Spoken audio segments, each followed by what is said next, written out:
Bonjour à toutes, bonjour à tous, c'est RoboPlus et on se retrouve pour un nouvel épisode du podcast Histoire d'horreur. Alors aujourd'hui on va aller tout droit dans la saison 3 d'American History Coven. C'est une de mes préférées, elle gorge d'histoires passionnantes à vous raconter. Et là je vais partir vers une histoire macabre, une histoire horrible évidemment comme d'habitude, celle de Madame Lalaurie, interprétée par Kathy Bates dans cette saison 3. Sans plus attendre, on va se lancer dans cette histoire. Et évidemment, comme d'habitude, je tiens à vous prévenir, restez sur vos gardes. Les plus sensibles d'entre vous qui sont arrivés, risquez d'être choqués pour toujours, choqués à vie, donc plus jamais regarder les choses de la même façon. Et vous savez quoi? C'est très bien. Alors, Madame Lalaurie est interprétée par l'excellente Kathy Bates dans la saison 3 d'American Horror Story Coven. Et cette personne-là, Delphine Lalaurie, a traumatisé la Nouvelle-Orléans à la fin du XVIIIe siècle par des atrocités qu'elle a commises envers les esclaves. Torture, atrocités, pacte avec le diable et magie noire, voici ce qui vous attend pour ce prochain épisode d'Histoire d'horreur. Alors après la mort de ses deux précédents maris, donc elle a été mariée 2 fois, Delphine, que l'on décrit comme une personne d'une grande beauté, se marie avec un certain Léonard Louis Lalaurie, un médecin de 10 ans plus jeune qu'elle, donc bien joué on va dire. Ensemble, ils achètent une maison au cœur de la Nouvelle-Orléans, où ils vont s'établir. C'est là où en fait ce foyer des deux époux va se transformer en véritable havre de la torture. Delphine est rapidement devenue une des femmes les plus influentes de la ville. Elle donne des bals grandioses, se retrouvent tous les notables de la Nouvelle-Orléans, et elle est décrite comme une personne intelligente et surtout très raffinée, hein. Donc on voit aussi Lalaurie, hein, soit Léonard Louis ou Delphine Lalaurie, donc vraiment des personnes avec des origines françaises, hein, jusqu'à il y a peu, hein, puisque je rappelle que la Nouvelle-Orléans, enfin la Louisiane en tout cas, dont fait partie la Nouvelle-Orléans, a été vendue par la France, par Napoléon à Thomas Jefferson, président des États-Unis, et donc aux États-Unis il y a peu, donc beaucoup de Français d'ailleurs on parle encore en partie français aujourd'hui en Nouvelle-Orléans. Et donc voilà, elle est devenue très rapidement une des personnes les plus influentes de la ville, elle est décrite vraiment comme intelligente et raffinée. Ça c'est vrai que vous verrez, vous verrez que c'est pas forcément comme ça que vous la verrez probablement à la fin, à la fin du podcast. Et c'est d'ailleurs à cette époque-là qu'elle aurait potentiellement rencontré Marie Laveau, la reine du vaudou, une personne à qui on consacrera évidemment des épisodes d'histoire d'horreur. C'est une personne, un personnage absolument fascinant. Marie Laveau, je me suis beaucoup documenté sur le sujet et je me rappelle notamment avoir écouté un podcast il n'y a pas si longtemps que ça sur le sujet où racontait vraiment beaucoup d'histoires, un peu de folklore de la Nouvelle-Orléans, et vraiment, je me rappelle, j'étais dans le métro à Marseille, justement, quand j'écoutais ça, et j'avais froid dans le dos. J'avais l'impression d'être isolé, d'être seul au monde, tellement ce que j'apprenais sur Marie Laveau était absolument terrifiant. Mais on y reviendra plus tard. Marie Laveau, du coup, cette reine du vaudou, hein, que l'on voit aussi dans la saison 3 d'American Horror Story, interprétée avec énormément de charisme par Angela Bassett, comme d'habitude, hein. Et donc, cette dernière tenait un salon de coiffure où elle se prêtait également à de la magie occulte. Et voilà. Et c'est vraiment tout à côté de là où habitait cette fameuse Delphine Lalaurie, Madame Lalaurie. Et donc, il y a de nombreuses légendes, plus ou moins vraies, qui entourent une potentielle association, hein. C'est vrai que du coup, du fait de leur importance mutuelle dans la communauté, puisque le salon de coiffure de Marie Laveau était vraiment très très prisé, beaucoup de gens y venaient. Pareil, Delphine Lalaurie était une notable, vraiment très très appréciée, du coup, en Nouvelle-Orléans. Ça paraît peu probable que les deux ne se soient pas rencontrés, d'autant plus qu'elles vivaient vraiment à côté. Et donc, il y a des rumeurs comme quoi elles se seraient rencontrées. Mais la question, évidemment, c'est pas simplement de se rencontrer, parce qu'elles peuvent se rencontrer, on va pas se faire un check et puis boire un matcha, hein. Mais voilà, pourquoi elles se sont rencontrées, hein? Est-ce qu'elles se sont rencontrées pour boire un thé, ou alors est-ce qu'elles se sont rencontrées pour faire autre chose? Et la légende raconte que Marie Laveau, en fait, aurait initié Lalaurie au vaudou, à la magie et à l'occultisme. Mais plus encore, et là c'est là où ça va encore plus loin, elle aurait aidé à mettre au monde un enfant du diable. Vous avez bien entendu, un enfant du diable. Ce dernier en fait serait né des expériences occultes entre Delphine Lalaurie et son mari. Donc c'est vrai que déjà c'est un peu...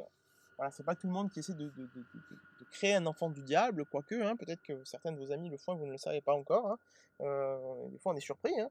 Mais voilà, en tout cas, Marie Laveau aurait aidé, en tout cas aurait initié Lalaurie à la magie noire et aidé à la création de cet enfant du diable, cet enfant maléfique. Et du coup, elle aurait aussi été la nounou de cet enfant du mal, hein, puisque bon, évidemment, là, on peut pas trouver une babysitter sur kangourou.com, hein. Là, il s'agit de trouver quelqu'un qui sait, qui sait gérer ces choses-là. Et donc, elle l'aurait nourrie à l'absinthe et au sang de chèvre, hein. Donc, c'est vrai que moi-même, je me suis nourri à l'absinthe pendant un moment. Je ne suis pas un enfant du diable, quoique. Et donc, c'est vrai que c'est quand même peu courant, hein. Elle nourrissait un enfant, un bébé à l'absinthe et au sang de chèvre. Et on raconte aussi qu'elle le gardait enfermé dans une pièce de la maison de Delphine Lalaurie, mais qu'un soir, la bête, l'enfant bête, aurait réussi à s'échapper et à briser ses chaînes avec ses dents. Alors, encore une fois, sacrée dentition. Et du coup, c'est une espèce d'entité qui est encore restée aujourd'hui dans le folklore de la Nouvelle-Orléans, puisqu'on raconte qu'il est encore dans les rues de la Nouvelle-Orléans, et qu'il se baladerait de manière voilà, encore libre. Donc c'est vrai que c'est vraiment une légende qui est difficile à croire. C'est vrai que voilà, si vous ne le savez pas, vous en avez peut-être une idée du coup avec la saison 3 d'American Horror Story, mais il y a une vraie histoire occulte qui est très très forte, et une vraie, on va dire, propension à croire ces choses-là en Nouvelle-Orléans. Et donc c'est pour ça qu'on peut, on va dire, voir émerger ce genre de mythe à proprement parler. Mais voilà, ça en dit long quand même, je trouve, sur l'histoire sombre déjà. Ça permet de dresser un portrait bien sombre de Delphine Lalaurie, puisqu'on voit bien que voilà, il était déjà question, avant même la suite hein, de ce que je vais vous raconter, qu'elle aurait mis au monde un enfant du diable. Mais plus que tout, Madame Lalaurie avait deux visages. Lors de ses soirées, elle était raffinée, se montrait douce, mais en réalité, elle était en fait d'une cruauté sans nom. Delphine avait des esclaves, comme la plupart des habitants de la Nouvelle-Orléans et du sud des États-Unis au début du 19e siècle.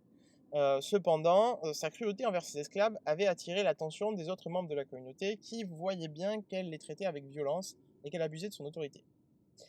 Quand ces derniers quittaient la maison, ils attiraient les regards, les esclaves, car ils étaient complètement dépourvus de vie, complètement vides, des zombies. Et encore plus en fait que tous les autres esclaves, comme vous pouvez l'imaginer, voilà, c'était pas une situation évidemment réjouissante, hein, c'est un crime contre l'humanité, hein, l'esclavage, hein, c'est un crime perpétré contre ces Africains qui ont été déplacés, réduits en esclavage, privés de droits, torturés. Mais apparemment, ceux de Madame Lalaurie étaient même encore plus marqués que les autres. Donc ça vous donne une idée, hein. Et d'ailleurs, ses voisins étaient souvent alertés par ses colères, ses hurlements. En fait, elle avait des éclats de colère contre ses filles notamment et contre ses esclaves. Mais elle arrivait à, on va dire, à balancer tout ça en faisant bonne figure avec les autres notables, notamment quand elle les recevait. Elle parlait avec à ses esclaves avec gentillesse, elle feignait de se soucier d'eux, et elle avait même d'ailleurs affranchi 2 esclaves pour montrer sa bonne volonté. Cependant, un peu victime de sa popularité, Delphine attirait vraiment l'œil de ses voisins et des autres notables, et on peut, je pense, imaginer une certaine forme de jalousie, hein, peut-être hein, aussi, puisque voilà, c'était quand même quelqu'un qui avait gagné un peu les faveurs de la communauté, donc forcément, il y avait toujours des gens qui se disent, mais c'est un peu bizarre tout ça, hein. Et voilà, du coup, voilà, victime de sa popularité, en fait, les autres notables continuaient aussi de regarder, puisqu'il y avait beaucoup de gens qui étaient invités, et beaucoup de gens regardaient un peu ce qui se passait chez les Lalaurie. Et ces éclats de colère étaient tels que les voisins, en fait, appelaient la police sans cesse. Et en fait, à force d'appeler la police, la police envoyait un avocat pour enquêter. Alors, il faut savoir que la loi en place à la Nouvelle-Orléans interdisait le mauvais traitement des esclaves. Alors, évidemment, mauvais traitement, c'est à nuancer, puisque l'esclavagisme en tant que tel, c'est un traitement, c'est même pas mauvais, c'est un traitement inhumain. D'accord. Et ces lois interdisaient, on va dire, les sévices physiques corporels euh, gratuites, hein. Là, la nuance quand même est à faire. Il n'est pas question de bien traiter les esclaves, puisque pour ces lois-là, c'est ce qu'on appelle le Black Code, le code noir. En fait, il était prévu des tortures au fer rouge, des coups de fouet en cas de désobéissance. Mais, il était écrit clairement qu'il ne fallait pas faire ces sévices-là gratuitement, hein, voilà, s'il n'y avait pas de mauvais comportement, on ne pouvait pas punir les esclaves gratuitement. Évidemment, ce n'est pas la réalité de ce qui se passait dans l'esclavage d'une manière générale. Les esclaves étaient globalement punis euh, gratuitement, hein, puisqu'il y avait affaire à de la cruauté de certaines personnes. Mais alors, je trouve que c'est vraiment un passage, je trouve, qui me laisse perplexe. Parce que vraiment, les mauvais traitements étaient vraiment courants à cette époque-là. Et je me dis qu'en fait, pour que ça ait alerté à ce point les gens autour, c'est que les mauvais traitements devaient être est déjà de l'extérieur, en fait, à un niveau qu'on n'imagine pas. Et parce que c'est vrai qu'il faut imaginer, là, il s'agit pas là de faire une tape dans l'eau et de dire ça va aller. On est sur un niveau de violence et de barbarie qui est extrême, qui est sans nom, qui est inqualifiable. Et malgré tout ça, en fait, ça attire quand même l'œil. Et ça se dit, et les gens se disent non mais quand même là, ça va trop loin. Donc c'est vrai que déjà il y avait quand même des prémices pour se dire que c'est allé vraiment trop loin. Donc voilà, l'avocat arrive, l'avocat fait son investigation, évidemment, et lui, il ne relève rien du tout, hein. Bon, il est clair que Delphine, qui était bien établie parmi les notables, et notamment certains juges, hein, très amis avec les grands juges de la Nouvelle-Orléans, avait certainement eu vent de cette enquête et avait fait en sorte de cacher tout ce qu'il fallait cacher pour ne pas l'incriminer. Mais son comportement était inévitable en fait. Inexcusable évidemment, mais aussi inévitable, et donc forcément, les rumeurs continuaient de grandir autour de Delphine Lalaurie, et notamment du fait qu'elle gardait une vieille esclave attachée au fourneau de la cuisine. Donc ça, c'est vraiment la grande rumeur qui circulait, et notamment, certains voisins l'auraient entendu entrer dans une fureur absolue, une colère horrible, quand ses filles avaient voulu nourrir cette personne-là. Donc voilà, c'est quand même assez fou. Mais un petit événement va faire quand même tout basculer, c'est ce que je vais vous raconter par la suite. Donc un jour, quand une voisine était en train de monter les escaliers, elle aperçut Madame Lalaurie en train de pourchasser une jeune esclave d'une dizaine d'années, absolument folle de rage. Delphine Lalaurie lui reprochait de lui avoir tiré un de ses nœuds, en fait, elle avait des nœuds dans les cheveux, et elle lui brossait les cheveux, elle lui aurait tiré les cheveux, et lui avoir fait mal. Donc c'est vraiment, pour une personne qui avait vraisemblablement quelqu'un attaché à sa gazinière, euh, voilà, hein, on va doser. Hein. L'ironie est quand même assez énorme, je trouve. Mais en tout cas, Delphine Lalaurie, furieuse parce qu'on lui a un peu tiré la mèche, poursuit cette jeune esclave de 10 ans partout. Cette pauvre fille est complètement terrorisée. Elle se dit que ce qui va lui arriver est absolument terrible. On ne sait pas ce qui va lui arriver encore, mais au vu de ce qui est arrivé aux autres, de ce que je vais vous raconter après, vous allez comprendre pourquoi. Et donc, elle chassait cette pauvre fillette avec son fouet, et elle essayait de la choper pendant qu'elle essayait de s'en aller pour la fouetter, quoi, tout simplement. Et ça, elle le faisait chez elle, et puis en fait, la petite a réussi, la malheureuse a réussi à s'en sortir, à partir de la maison, et en fait, elle a continué à la pourchasser dans les couloirs d'une sorte d'immeuble, et elle est arrivée jusqu'au toit, et c'est là où les voisins l'ont vue, en fait, quand elle était en train de la pourchasser dans les couloirs. Et elle est arrivée jusqu'au toit. Et là, au moment où elle a tenté de s'enfuir par le toit, c'est là où elle a fini par tomber et mourir. Donc je pense qu'elle était complètement terrifiée, et donc elle a pas fait attention, et elle est tombée, elle a tapé la tête, elle est morte. Ou alors elle s'est carrément jetée pour éviter de subir des sévices absolument horribles. Quoi qu'il en soit, c'est une affaire qui était trop grave. Trop grave, puisqu'elle avait attiré vraiment l'œil, qu'on avait vu vraiment Delphine Lalaurie pour chasser une pauvre enfant de 10 ans, le fouet à la main, dans une colère horrible. Et même si cette pauvre esclave avait été vite enterrée dans la fosse commune et que sa mort avait été tentée d'être oubliée, les gens autour ne l'ont pas oublié. Et avec ce témoignage, les autorités ont pu la condamner. Elle a dû payer 300 $ d'amende. Alors 300 $, ça vous paraît pas beaucoup, mais c'est énorme. J'ai fait une petite conversion en croisant plusieurs sites, et ça équivaut à 3 millions actuels. C'est quand même énorme. C'est vraiment une somme pour l'époque qui est énormissime, 300 $. Donc c'est 3 millions de dollars actuels. Mais surtout, 9 de ces esclaves lui ont été retirés. Donc c'est quand même pas rien, retirer des esclaves à l'époque, c'est pas courant, hein, il faut y aller. Et d'autant plus pour une personne qui était vraiment très établie comme Delphine Lalaurie. Donc on sent vraiment qu'il y a eu un choc dans l'opinion publique de la Nouvelle-Orléans autour de Delphine Lalaurie. Cependant, ces 9 pauvres esclaves n'ont pas eu beaucoup de répit. Parce que Delphine Lalaurie les a récupérés par l'intermédiaire d'un membre de sa famille qu'elle a convaincu qu'en fait elle traitait bien ses esclaves, c'était une connerie absolue, qu'elle ne faisait rien, qu'elle était gentille, etc. Et voilà. Et ça a marché puisqu'elle a récupéré ses 9 esclaves. Mais peu de temps après, la maison de Delphine Lalaurie a pris feu. Un feu énorme, tout brûle, les gens partent en courant, ils essaient de tout prendre, de tout sauver. C'est le feu absolu. Et là, les voisins se disent, mais tout le monde sort, les domestiques sortent, Delphine Lalaurie sort, ses enfants sortent. On sort à toute vitesse ses bijoux, ses robes, ses coiffeuses, etc. On sort tout. Mais où sont les esclaves? Et là, les voisins se disent, mais où sont les esclaves? Puisqu'on sait qu'il y a des esclaves. On sait qu'ils sont là. mais on ne les voit pas sortir. Où sont-ils? Et là, les voisins se disent, non, c'est plus possible. Il y a un gros problème. Ces esclaves sont bloqués, il y a un feu, c'est pas possible, on ne peut pas laisser faire ça. Et donc, ils décident, ce jour d'avril 1834, d'ailleurs on est en avril 2024, presque, on est combien 310 ans après, ces voisins décident d'entrer, et donc d'essayer de trouver ces esclaves à tout prix. Et donc tout d'abord, ils trouvent cette vieille dame, cette fameuse vieille dame dont il était question plus tôt, cette légende plus ou moins. Ils trouvent cette vieille dame bel et bien enchaînée par la cheville à la cuisinière. Et c'est là qu'elle a avoué d'ailleurs avoir mis le feu, parce qu'elle avait peur d'être châtiée. Donc bon, on peut se demander quel était ce châtiment supplémentaire qu'elle allait devoir subir, puisqu'en fait elle était attachée à longueur de journée à la gazinière sans manger, sans boire, donc c'est quand même assez fou. Et donc elle a confié à ceux qui l'ont libérée qu'elle avait peur d'être envoyée dans la pièce du haut, là d'où on ne revient pas. Et les voisins, complètement sous le choc, se demandaient où étaient les autres esclaves, et donc où était cette pièce du haut. Et donc là, ils sont allés chercher, et ils ont trouvé cette pièce du haut, cette pièce dans le grenier. Et c'est là qu'ils ont découvert quelque chose qui dépasse, en fait, toute l'horreur qu'on peut imaginer, quelque chose qu'on voit d'ailleurs globalement très très bien, avec beaucoup de violence, on va dire, de body horror, comme on appelle l'horreur corporelle, je sais pas comment ça se dit en français. Beaucoup d'horreur, d'images dégoûtantes qu'on voit dans cette saison 3 d'American Horror Story. Et bien tout ce que vous voyez dans cette saison est vrai, et même plus encore, et je vais vous raconter tout ça. Et vraiment, le mot horreur est en fait un doux euphémisme pour décrire ce qui se trouvait dans cette pièce. Puisqu'à peine la porte ouverte, cette dernière était complètement retournée par une odeur, un mélange de pisse, de transpiration, d'excréments, une odeur tout simplement de mort.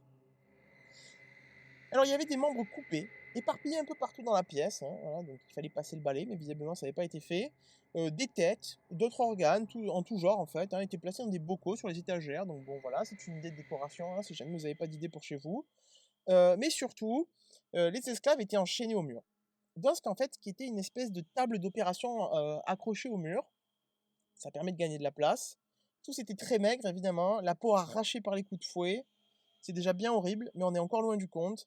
Ils avaient des colliers de fer, certains, avec des pics, en fait, pour faire tenir la tête dans des positions qui leur causaient une grande souffrance. Ça, on le voit dans la saison 3 d'American Horror Story. C'est un peu des questions de de torture médiévale aussi qu'on voit, pour ceux qui ont connu, qui ont pu connaître ça, peut-être en histoire au collège, certains rescapés. Certains ont été retrouvés émasculés, les yeux arrachés, les yeux percés, ou encore les ongles complètement arrachés. Donc, vraiment, il était question de torture corporelle absolument horrible, hein. On était vraiment dans le pire du pire. La plupart étaient morts, évidemment, hein, puisque quand on se fait arracher tout ça et qu'on se fait laisser comme ça, il y a des septicémie, infection, etc., qui fait que, évidemment, on meurt. Mais certains luttaient encore pour leur vie, et en fait, on suppliait qu'on les tue, puisqu'ils n'en pouvaient plus de souffrir, d'être dans cette situation de souffrance extrême. Certains étaient pendus par les oreilles. Certains avaient leur ventre coupé, ouvert, avec les entrailles placées autour d'eux et un clou pour les faire tenir. Je répète, parce que vraiment, c'est un truc qu'on a du mal à imaginer, mais c'est réel. Pendus par les oreilles, le ventre ouvert, les entrailles enroulées, avec un clou pour tout faire tenir. Une victime avait la peau complètement arrachée, et on lui a enlevé ses membres. Donc elle était juste là avec son torse, et la peau complètement arrachée. Une autre avait été placée dans une minuscule cage pour chien, après lui avoir brisé les os. En fait, il lui avait brisé les os pour qu'elle puisse tenir dans cette cage pour chien. On ne sait pas trop si cette personne-là était morte ou vivante. C'est pas qu'elle ait été vivante en plus, hein, puisque a priori on peut survivre, j'imagine, avec un peu de chance. J'ai du mal à utiliser ce mot-là, mais dans cette situation-là. Et ça, je crois qu'on le voit dans la saison 3 d'American Horror Story aussi. Hein. Et alors, au paroxysme de l'horreur, et c'est vrai que là, je vous ai dit beaucoup de choses absolument dégueulasses. Mais c'est vrai qu'il y a eu quelque chose en plus, on va dire, qui est allé encore plus loin, j'ai envie de dire. Puisqu'on a retrouvé une femme dont la bouche avait été remplie d'excréments, de caca, quoi, hein, et avait été cousue avec les excréments à l'intérieur. Je vous laisse vous remettre de ça. Une personne avec la bouche remplie d'excréments et cousue. Donc évidemment, elle est morte, hein, puisqu'il y a eu de l'infection, hein, et qu'elle ne peut pas manger autre chose que des excréments, c'est absolument ignoble. Deux personnes avaient leur langue arrachée, arrachée, d'autres avaient leur langue qui était en fait cousue Chacun avait les langues cousues l'un à l'autre par de la ficelle. Des bouches fermées par des épingles, ou encore des membres arrachés recousus ailleurs. Donc il y a une espèce de laboratoire de l'horreur où on s'amusait à jouer avec les corps, en fait, hein, où en fait Delphine Lalaurie s'amusait à jouer avec les corps. Et d'ailleurs, un homme avait été émasculé, donc on lui avait coupé son organe, hein. Et en fait, une opération de fortune était en cours pour remplacer son pénis par un sexe féminin. Donc c'est vraiment un niveau de barbarie, d'horreur et de dégueulassitude, si je peux dire, mais ce mot n'existe pas, mais je l'ai inventé, c'est pas grave, qui dépasse l'entendement, qui dépasse tout ce qu'on peut imaginer de l'horreur, et je pense qui dépasse absolument toute l'horreur dont on a parlé dans ce podcast. Je pense que personne n'est jamais allé aussi loin dans ce podcast, et j'essaie de réfléchir au pire, en fait, au pire meurtrier, au pire tueur en série, et bon, évidemment, il y en a quelques-uns qui me viennent à l'esprit, et je pense notamment à Jeffrey Dahmer, mais on n'en est pas là quand même, hein. Il y a quand même des choses absolument ignobles, hein, chez Jeffrey Dahmer, notamment le fait d'avoir créé cette espèce de pseudo-zombie en lui mettant mis un coup de perceuse dans le crâne, un gamin de 14 ans. Mais là, c'est quand même un cran au-dessus, quoi, hein, niveau horreur, hein. C'est vrai que c'est plutôt l'horreur qu'on retrouve un petit peu dans les camps de la mort, je pense, et aussi dans les horreurs qu'ont pu faire certains nazis comme Mengele, ou certains japonais aussi pendant la Seconde Guerre mondiale. Donc voilà. Le niveau d'horreur, de perversion est sans nom dans cette chambre d'horreur et de torture, en fait. Vous en doutez bien, cette fois-ci, c'était trop, hein. Madame Lalaurie n'allait pas pouvoir échapper à ce qu'elle faisait subir à ces gens-là, puisque ses pauvres voisins ont trouvé ça. Vous imaginez, vous rentrez chez votre voisin, vous ouvrez, vous voyez ça, c'est quand même pas courant, fort heureusement d'ailleurs, mais c'est quand même voilà ce qui s'est passé. Et du coup, la plupart des gens de la Nouvelle-Orléans voulaient qu'elle soit pendue et scalpée, donc on lui arrache son scalp, hein, ses cheveux, hein. On peut dire que c'est un peu la moindre des choses après ce qu'ils avaient retrouvé. Et donc plus de 4000 personnes avaient pu voir l'horreur de ce qu'elle avait fait subir à ces gens de leurs propres yeux, puisque ces malheureux n'étaient pas au bout de leur peine, ces esclaves qui avaient survécu, parce que certains avaient survécu, et ils avaient été placés en détention. Oui, vous avez bien entendu, ils avaient été placés en détention, en prison, euh, voilà, et présentés aux yeux de tous. Donc là, c'est vrai il y a quelque chose qui me dérange, évidemment, et qu'on retrouve souvent à cette époque-là, cette espèce de présentation de ces Afro-Américains, de ces esclaves comme des bêtes, comme un objet de fascination, un objet en fait, parce que là, le pire dans tout ça, et mesurez bien ce que je vais dire, je suis pas en train de défendre ces gens-là, c'est que je pense que ça partait d'une bonne intention de la part d'une bonne intention dans le cerveau de quelqu'un du 19e siècle, de la part de ces gens-là qui s'est dit on va exposer l'horreur, mais ils ont pas pris en compte que ces gens-là, peut-être que ce dont ils avaient besoin, c'était d'aller à l'hôpital, c'était pas de se faire, voilà, de se faire présenter comme ça. Et c'est vrai qu'il y a tout un système de mise en scène de l'esclave qui est présenté un petit peu comme on le mettrait sur le devant de voilà d'une vitrine, hein, qui est un petit peu des fois les images qu'on voit de prostitution aussi, notamment aux Pays-Bas, et choses comme ça, qui est vraiment présenté comme un euh, comme un objet ostentatoire en fait. Et c'est vrai que tout autour de la vente, hein, la vente d'esclaves, c'est quelque chose de très scénarisé. Ils sont présentés, ils sont inspectés, enfin, il y a vraiment quelque chose d'assez horrible, espèce de curiosité malsaine un peu dégueulasse, et du coup qui a continué là, puisque du coup double sort terrible pour la plupart d'entre eux, parce que vous vous doutez bien, ces gens-là qui étaient à l'article de la mort n'ont pas survécu pour la plupart d'être mis en détention et d'être présentés aux autres. Mais du coup ça a vraiment choqué en fait vraiment les rapports qu'on voit dans les médias à l'époque, etc. Vraiment un choc en fait extrême de la population, et un choc extrême en fait de la population qui fait que voilà, là, les gens avaient pris conscience de l'horreur et du niveau de violence qu'ils avaient pu voir, qui pouvait être infligé à des gens, en fait, plus ou moins à côté de chez eux, quoi, hein, puisqu'il s'agit de leurs voisins, tout simplement. Voilà. Euh, voilà. Alors, Delphine Lalaurie, on se dit, ne peut pas échapper à la justice, mais non, évidemment qu'elle s'en est sortie, et c'est un petit peu rageant, mais bon, forcément, elle a fui, hein. Delphine Lalaurie a pris la fuite, hein, comme un Pokémon, hein, en fait, et elle a pris la fuite, et elle s'est cachée dans un petit village de Nouvelle-Orléans, pas loin. Alors, personne ne savait trop où elle était à un moment, beaucoup de rumeurs, elle a vraiment disparu, en fait, elle s'est vraiment cachée au loin dans la nature, et, euh, et j'aime pas faire la comparaison à ça, mais ça me faisait penser un petit peu à The Scarlet Letter de Nathaniel Hawthorne, où on voit la la protagoniste, quand elle est un peu châtiée par le groupe, se cacher un petit peu dans les bois. Bon, évidemment, je suis pas en train de comparer ça, hein, mais ça m'a fait penser un petit peu à ça. Du coup, oui, Delphine Lalaurie cachée dans les bois, et euh, c'est en tout cas ce qu'on rapporte, euh, qui serait cachée dans les bois en train de faire de la magie noire, puisqu'évidemment, vous en doutez, elle était furieuse contre ceux qui l'avaient démasquée, absolument furieuse Delphine Lalaurie.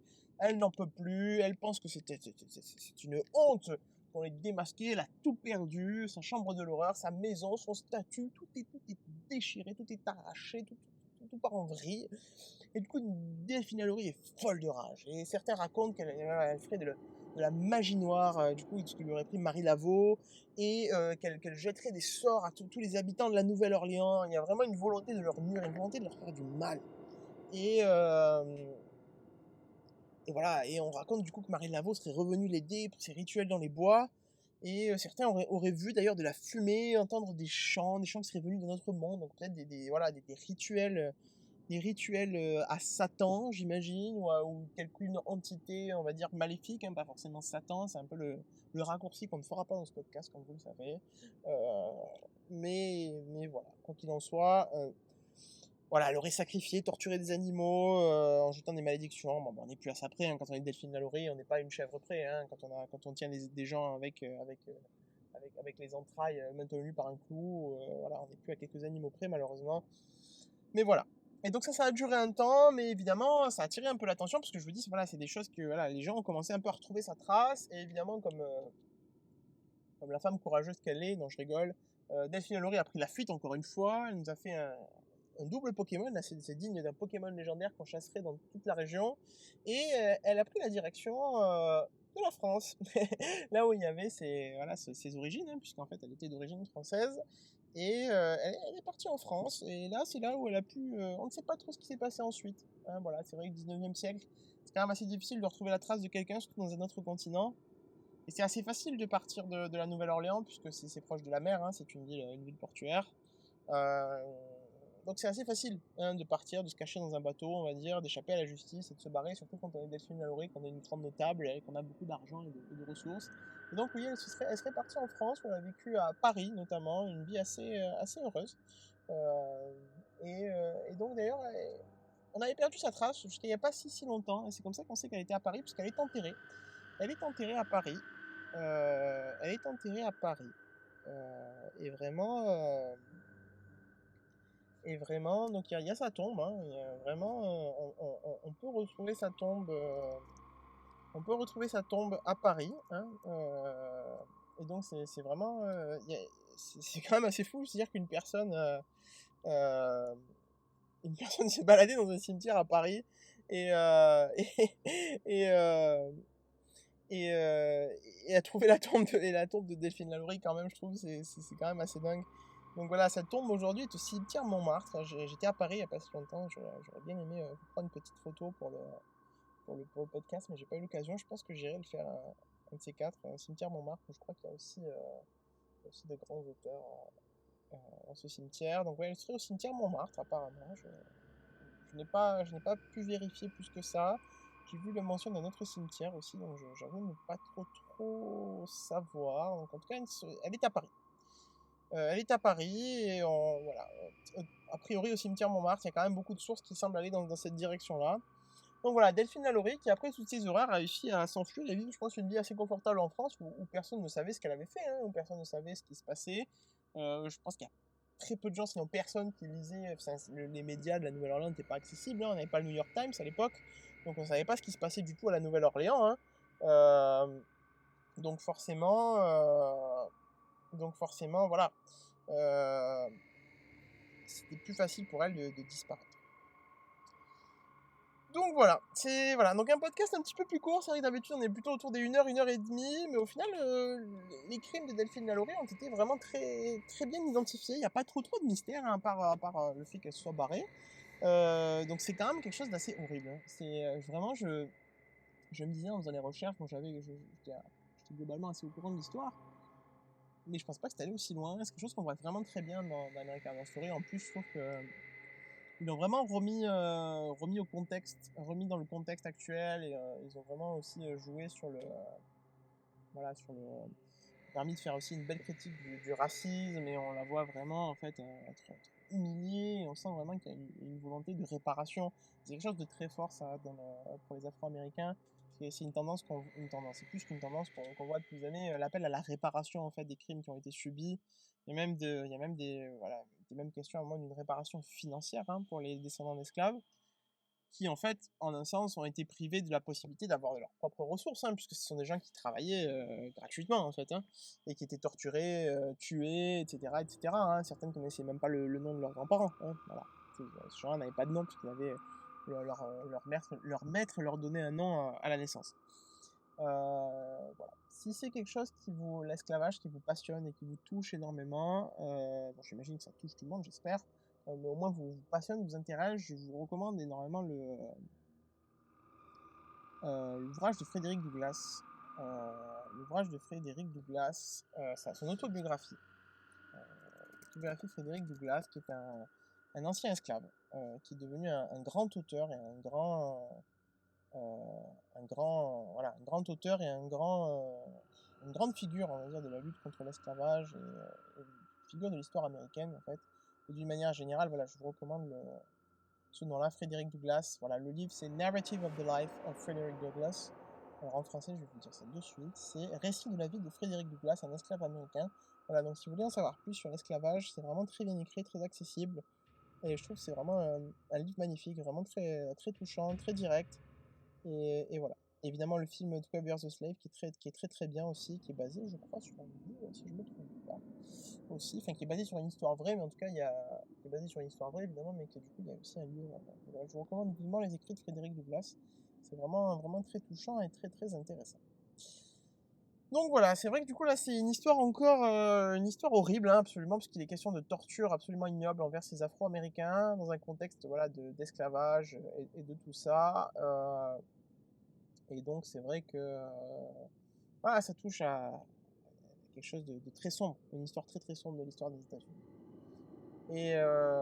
Et cette Delphine Lalaurie, je trouve, on a affaire vraiment à elle est oubliée. Je pense qu'on pense aux plus grands criminels. Quand je dis grands, c'est pas qu'ils sont géniaux, hein, c'est qu'ils sont les plus marquants, on va dire. Évidemment, on passe toujours de suite Charles Manson, Jeffrey Dahmer, Ed Gein, qui a d'autres, John Wayne Gacy, qui a aussi inspiré Twisted American Horror Story. Voilà, le Night Stalker aussi, qu'on voit dans HS Ted Bundy. Et c'est vrai que je trouve que Delphine Lalaurie, quand même, fait partie, malheureusement, de cette histoire macabre, dans une période en plus absolument troublée et troublante. Et vraiment, et elle a un niveau de violence horrifique qui est sans précédent. Voilà. C'est tout pour cet épisode d'Histoire d'horreur, qui est du coup un petit peu plus court, donc c'est pas mal. Mon but, c'était de faire des podcasts d'environ une demi-heure, mais j'ai jamais vraiment trop réussi à tenir ça. On a toujours eu tendance à aller plus loin, mais là voilà, le contenu n'était pas énorme autour de Delphine Lalaurie. Il était choquant, direct, rapide, on va dire, mais il n'était pas non plus très contesté, etc. Donc voilà, on a pu aller directement droit au but, et comme ça vous pourrez l'écouter d'un trait, et c'est génial. Je vous remercie du fond du cœur de soutenir le podcast. Vous êtes de plus en plus nombreux à l'écouter. Je vais aller en direct, en live, sur Spotify Podcast. Le podcast d'ailleurs est disponible sur toutes les plateformes, hein, évidemment, mais c'est là où je l'upload. Et donc on en est quand même à 117 lectures sur Spotify, donc ça me fait vraiment très très plaisir, hein. Il y a beaucoup d'épisodes qui ont commencé à grimper, notamment celui sur Jim Jones. Donc ça me fait super plaisir. Merci du fond du cœur de soutenir le podcast comme d'habitude. Vraiment, je ne pourrais pas vous remercier assez. Ça me fait vraiment plaisir. Merci à tous ceux qui me soutiennent. Merci à mes amis. Merci à tous ceux qui suivent le podcast et que ça vous plaît, etc. Donc, voilà. Si ça vous a plu, n'hésitez pas à mettre un petit commentaire sur le podcast. Et voilà. Voilà, c'était Robopus pour un nouvel épisode d'Histoire d'horreur. Et on se dit à très très très bientôt pour une nouvelle histoire choquante, troublante, une nouvelle histoire d'horreur. Salut!